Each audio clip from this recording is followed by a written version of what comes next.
தயவு செஞ்சு யாராவது கார்லாம் எடுத்தீங்கன்னா ஸ்டேட்டஸோ இல்லை இந்த போஸ்ட்டோ போடாதீங்கப்பா. ஏன்னா யாரு கண்ணு படுதுன்னே தெரிய மாட்டேங்குது.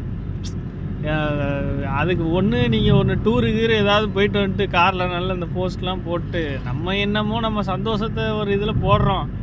நம்ம வண்டி வந்துட்டு நம்ம கார்லாம் வந்துட்டு ஒரு ஆசையில் போடுறோம் வைக்கிறோம். ஆனால் அதை வந்துட்டு தப்பாக புரிஞ்சுக்கிற சில பேர், அதை சூனியம் வைக்கிற பல பேர், ஒன்று நீங்கள் டூர் போயிட்டு வந்தோம் இல்லை போகும்போதோ ஒன்று நீங்கள் ஹாஸ்பிட்டல் போவீங்க, இல்லைன்னா உங்கள் வண்டி நடுவடியில் நிற்கும். இதுதான் நடக்கும். தயவு செஞ்சு முதல்ல நான் கம்மி பண்ணுறேன், அப்புறம் நீங்கள் எல்லோரும் கம்மி பண்ணுங்கிற மாதிரி தான். நான் இது வரைக்கும் போஸ்ட் எதுவும் போடல. நான் போட்டது என்னென்னா அந்த இப்போ கண்ணாடியை பிடிச்சிக்கிட்டு போட்டிருக்கேன் பாருங்க, இதே தான்.